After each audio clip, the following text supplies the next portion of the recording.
Hello बच्चों। तो आज हम आपके लिए लेकर आए हैं एट द ग्रेट अभ्यास पुस्तिका कक्षा 7 विषय विज्ञान। तो आज हम देखेंगे अध्याय 5 भौतिक एवं रासायनिक परिवर्तन। तो आइए आगे बढ़ते हैं और देखते हैं आगे क्या दिया है।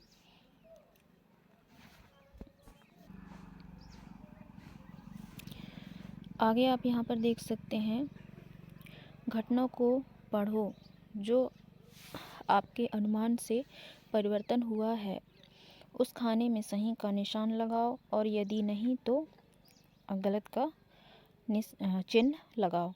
तो यहाँ पर आप देख सकते हैं तालिका बनी हुई है।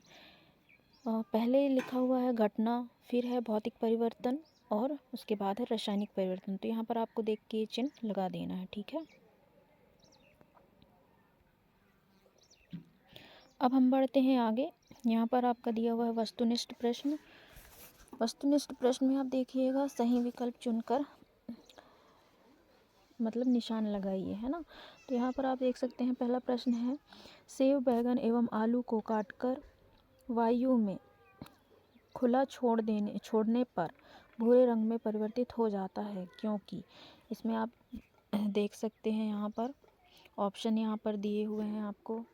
ऑप्शन पहला है नया पदार्थ बनता है, फिर दूसरे में है सेब बैंगन एवं आलू वातावरण की ऑक्सीजन से क्रिया करते हैं, फिर है रासायनिक परिवर्तन का उदाहरण, फिर है विकल्प ए बी व सी तीनों सही हैं। तो इसका जो सही आंसर है वह हो जाएगा ऑप्शन बी, सेब बैंगन एवं आलू वातावरण की ऑक्सीजन से क्रिया करते हैं, ठीक है। अब हम आगे बढ़ते हैं और यहाँ पर देखते हैं अगला प्रश्न है, यहाँ लोहे पर जिंक की परत चढ़ने का प्रक्रम खालिस्तान कहलाता है। तो यहाँ पर इसका जो सही आंसर है वह हो जाएगा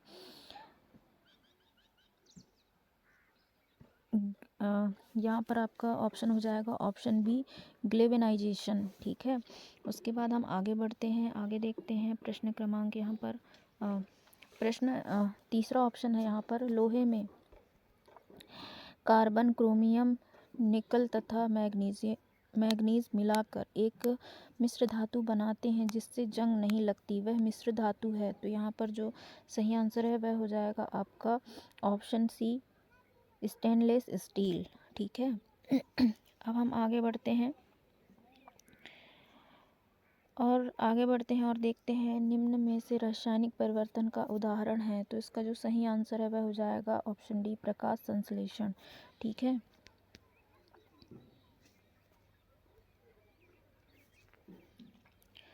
अब हम यहाँ आगे बढ़ते हैं।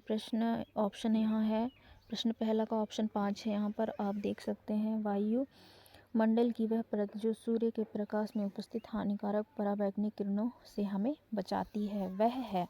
तो यहाँ पर उत्तर देखिएगा ऑप्शन बी, ओजोन परत, ठीक है। ये हो गया आपका सही विकल्प। तो आगे देखिएगा यहाँ पर दिया हुआ है आपका रिक्त स्थानों की पूर्ति कीजिए। तो यहाँ पर ऑप्शन दिए हुए हैं हानिकारक, भौतिक, रासायनिक, ऑक्सीजन एवं जल और क्रिस्टलीकरण। तो यहाँ पर आप देखिएगा पहले में आ जाएगा रासायनिक, दूसरे में आ जाएगा हानिकारक, तीसरे में आ जाएगा भौतिक, चौथे में आ जाएगा क्रिस्टलीकरण और पांचवें में आ जाएगा ऑक्सीजन एवं जल। ये हो गया आपका रिक्त स्थानों की पूर्ति यहाँ कंप्लीट। आप इसको देख के अच्छे से रिक्त स्थानों को भर सकते हैं, ठीक है। अब हम बढ़ते हैं आगे देखिएगा यहाँ पर अतिलघु उत्तरीय प्रश्न यहाँ पर आपका दिया हुआ है। तो अतिलघु उत्तरीय प्रश्न में प्रश्न क्रमांक दूसरा है, मैग्नीशियम के रिबन को हवा में जलाने पर किस रंग की ज्वाला दिखाई देती है और इसके जलने पर नए बनने वाले पदार्थ का नाम लिखिए, है ना। नाम क्या है? तो उत्तर देखिएगा यहाँ चमकदार श्वेत लौ के साथ मैग्नीशियम रिबन का दहन होता है और मैग्नीशियम ऑक्साइड पदार्थ बनता है, ठीक है। ये हो गया आपका प्रश्न क्रमांक 2 का। अगला प्रश्न देखेंगे, प्रश्न क्रमांक तीसरा है, अपने घरों में पानी की आपूर्ति के लिए उपयोग होने वाले लोहे के पाइप और पीवीसी के पाइप में किसका उपयोग करेंगे और क्यों? तो उत्तर देखिएगा हम पीवीसी पाइप का उपयोग करेंगे क्योंकि यह पानी में रसायन नहीं छोड़ता और रोग जनकों का जोखिम कम होता है, ठीक है। ये हो गया आपका प्रश्न क्रमांक 3 का उत्तर। अब हम बढ़ते हैं आगे, अगला प्रश्न देखते हैं, प्रश्न क्रमांक 4 है, बूझो ने एक परख नली में चूने का पानी लेकर उसमें प्लास्टिक की स्ट्रॉ मतलब पाइप द्वारा मुंह से सांस छोड़ी, जिससे चूने का पानी दूधिया हो गया। तो बताइए कि चूने का पानी किसकी उपस्थिति के कारण दूधिया हुआ। इस क्रिया में कौन सा परिवर्तन हुआ। तो उत्तर देखिएगा कि चूने का जो पानी है वह कार्बन डाइऑक्साइड की मौजूदगी के कारण दूधिया हो जाता है ना। अब हम बढ़ते हैं आगे, अगला प्रश्न देखते हैं। प्रश्न क्रमांक 5 यहाँ पर आपका दिया हुआ है। आप यह कैसे कह सकते हैं कि फलों का पकना एक रासायनिक परिवर्तन का उदाहरण है। तो उत्तर देखिएगा, फलों का पकना एक रासायनिक परिवर्तन है क्योंकि इसमें शर्करा का निर्माण, रंग परिवर्तन, गंध और स्वाद में बदलाव और कोशिकाओं का विघटन जैसी रासायनिक प्रतिक्रियाएं शामिल होती हैं। ये हो गया आपका प्रश्न क्रमांक 5 का उत्तर। अब हम बढ़ते हैं आगे और देखते हैं प्रश्न क्रमांक 6। पहेली ने देखा कि पानी को उबालते समय कुछ पानी भाप में बदल गया। तो बताइए इसमें कौन सा परिवर्तन हुआ। तो उत्तर देखिएगा, पानी के उबलने पर भाप में बदलना एक भौतिक परिवर्तन है। अब हम बढ़ते हैं अगले प्रश्न की ओर। यहाँ पर आपका दिया हुआ है लघुत्तरीय प्रश्न है और लघुत्तरीय प्रश्न में प्रश्न क्रमांक 7, किसी कागज को काट कर टुकड़े करना भौतिक परिवर्तन है क्योंकि कागज को जलाना एक रासायनिक परिवर्तन है। क्यों, कारण स्पष्ट कीजिए। तो उत्तर यहाँ पर देखिएगा, रासायनिक परिवर्तन है क्योंकि यह रासायनिक परिवर्तन है क्योंकि इस प्रक्रिया में राख बनती है जो एक नया यौगिक है और इस क्रिया या प्रक्रिया के दौरान कार्बन के ऑक्साइड भी निकलते हैं। रासायनिक परिवर्तन की परिभाषा से हम जानते हैं कि रासायनिक परिवर्तन के दौरान एक नया पदार्थ अवश्य बनता है। ये हो गया आपका प्रश्न क्रमांक 7 का उत्तर। अब हम देखते हैं प्रश्न क्रमांक 8, भौतिक और रासायनिक परिवर्तन में अंतर स्पष्ट कीजिए। तो उत्तर देखिएगा, भौतिक परिवर्तन परिवर्ती होते हैं और कोई नया उत्पाद नहीं बनाते, जबकि रासायनिक परिवर्तन अपरिवर्तनीय होते हैं और एक नया उत्पाद बनाते हैं। तो ये हो गया आपका प्रश्न क्रमांक 8 का उत्तर। अब हम देखते हैं प्रश्न क्रमांक यहाँ पर 9, कॉपर सल्फेट विलयन नीला में लोहे की कील डालने पर विलयन का रंग हरा क्यों हो जाता है। तो यहाँ उत्तर देखिएगा, क्योंकि लोहा कॉपर की तुलना में ज़्यादा अभिक्रियाशील होता है और कॉपर सल्फेट के विलयन से कॉपर को विस्थापित कर देता है। तो ये हो गया आपका प्रश्न क्रमांक 9 का उत्तर। अब हम बढ़ते हैं आगे और देखते हैं प्रश्न क्रमांक 10, रासायनिक परिवर्तन में उत्पाद बनने के अतिरिक्त और कौन कौन सी घटनाएं हो सकती हैं, लिखिए। तो उत्तर देखिएगा, रासायनिक परिवर्तन में उत्पाद बनने के अलावा कई और घटनाएं हो सकती हैं, जैसे कि ऊष्मा, प्रकाश या अन्य विकिरणों का मुक्त होना, फिर है ध्वनि का उत्पन्न होना, फिर गंध में बदलाव और रंग में बदलाव होना। ठीक है, ये हो गया आपका प्रश्न क्रमांक 10 का उत्तर।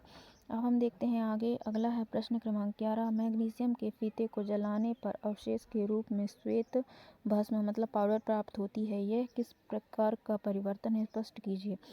तो उत्तर देखिएगा, फीते के जलने पर एक चमकदार श्वेत रोशनी उत्पन्न होती है और पाउडर जैसी राख अर्थात MgO मतलब मैग्नीशियम ऑक्साइड बनती है। यह प्रक्रिया एक अत्यधिक ऊष्मक्षेपी प्रतिक्रिया है अर्थात अत्यधिक ऊष्मा उत्पन्न होती है। ये हो गया आपका प्रश्न क्रमांक 11 का उत्तर। अब हम बढ़ते हैं आगे और देखते हैं, यहाँ पर आपका दिया है प्रश्न क्रमांक 12 है जो कि दीर्घोत्तरीय प्रश्न है। प्रश्न क्रमांक 12 का आ देखिएगा, लोहे में जंग लगने के लिए आवश्यक परिस्थितियां क्या है, रासायनिक समीकरण द्वारा जंग लगने की प्रक्रिया को स्पष्ट करें। तो उत्तर देखिएगा, लोहे में जंग लगना, इसके लिए आवश्यक परिस्थितियां हैं ऑक्सीजन की उपस्थिति, पानी या नमी की उपस्थिति। आगे देखिएगा, रासायनिक समीकरण है, तो रासायनिक समीकरण आप यहाँ पर देख के इसको लिख सकते हैं आगे, है ना। अब हम बढ़ते हैं आगे और देखते हैं प्रश्न क्रमांक 12 का बा है और बा में क्या प्रश्न दिया है देखते हैं। रेगिस्तानी क्षेत्रों की अपेक्षा समुद्र तटीय क्षेत्रों में लोहे की वस्तुओं में जंग अधिक क्यों लगती है, समझाइए। तो उत्तर देखिएगा, रेगिस्तानी क्षेत्रों में वायु में आर्द्रता मतलब नमी की मात्रा बहुत कम होती है, जबकि समुद्र तटीय क्षेत्रों में वायु में आर्द्रता की मात्रा अधिक होती है, जो जंग लगने के लिए आवश्यक है। अतः रेगिस्तानी क्षेत्रों की अपेक्षा समुद्र तटीय क्षेत्रों में लोहे की वस्तुओं में अधिक जंग लगती है। यह हो गया आपका प्रश्न क्रमांक 12 के बा का उत्तर। अब हम बढ़ते हैं आगे और देखते हैं यहाँ पर प्रश्न क्रमांक 13 है। प्रश्न क्रमांक 13 में आप देखिएगा, किसी पदार्थ के शुद्ध क्रिस्टल उनके विलयन से प्राप्त करने की कौन सी विधि है? कॉपर सल्फेट के क्रिस्टल कैसे बनते हैं, समझाइए। तो उत्तर यहाँ पर आप देखिएगा, शुद्ध कॉपर सल्फेट के क्रिस्टल को पुनः क्रिस्टलीकरण द्वारा अशुद्ध नमूने से प्राप्त किया जा सकता है। कॉपर सल्फेट के पुनः क्रिस्टलीकरण में अशुद्ध नमूने को पानी में घोला जाता है, गर्म किया जाता है और फिर ठंडा किया जाता है, जिससे बाद में वह शुद्ध क्रिस्टल बनते हैं। ठीक है, ये हो गया आपका प्रश्न क्रमांक 13 का उत्तर। अब हम बढ़ते हैं आगे और देखते हैं प्रश्न क्रमांक 14, लोहे को जंग से बचाने के लिए किए जाने वाले उपायों को लिखिए। तो उत्तर देखिएगा, उल्लेखित प्रत्येक तकनीक पेंट करना, ग्लिवेनाइजेशन और ग्रीस लगाना सभी लोहे को जंग लगने से बचाने के प्रभावी तरीके हैं। पेंट करने से सुरक्षा की एक परत बनती है जो लोहे को पर्यावरण से अलग करती है और इस प्रकार ऑक्सीजन और जल के साथ इसके संपर्क को रोकती है। ठीक है, ये हो गया प्रश्न क्रमांक 14 का उत्तर। अब हम आगे बढ़ते हैं और देखते हैं यहाँ पर आपका दिया हुआ है प्रोजेक्ट क्रमांक 1 है। प्रोजेक्ट क्रमांक 1 में आप देखेंगे, अपने आसपास होने वाले कोई 10 परिवर्तनों की सूची बनाते हुए उन्हें भौतिक तथा रासायनिक परिवर्तनों में वर्गीकृत कीजिए तथा होने वाले परिवर्तन का कारण स्पष्ट कीजिए। तो यहाँ पर आप देख सकते हैं, एक साइड यहाँ पर परिवर्तन का नाम है, फिर भौतिक रासायनिक परिवर्तन है, फिर परिवर्तन का कारण दिया हुआ है। ठीक है, तो यह आप इसको देख के अच्छे से भर सकते हैं और लिख सकते हैं ना। ठीक है, ये हो गया आपका प्रोजेक्ट क्रमांक 1 कंप्लीट। अब हम देखेंगे प्रोजेक्ट क्रमांक 2। प्रोजेक्ट क्रमांक 2 में क्या दिया हुआ है, शक्कर के पानी से शक्कर कैसे निकालोगे, प्रक्रिया का चित्र सहित वर्णन करें। तो यहाँ पर आप देख सकते हैं, आसवन विधि में नमक का विलयन गर्म किया जाता है। वाष्प को कांच की नली से बर्फ में रखी परख नली में एकत्रित करते हैं। ठंडी दीवारों पर वाष्प पानी की बूंदों में बदल जाती है और नमक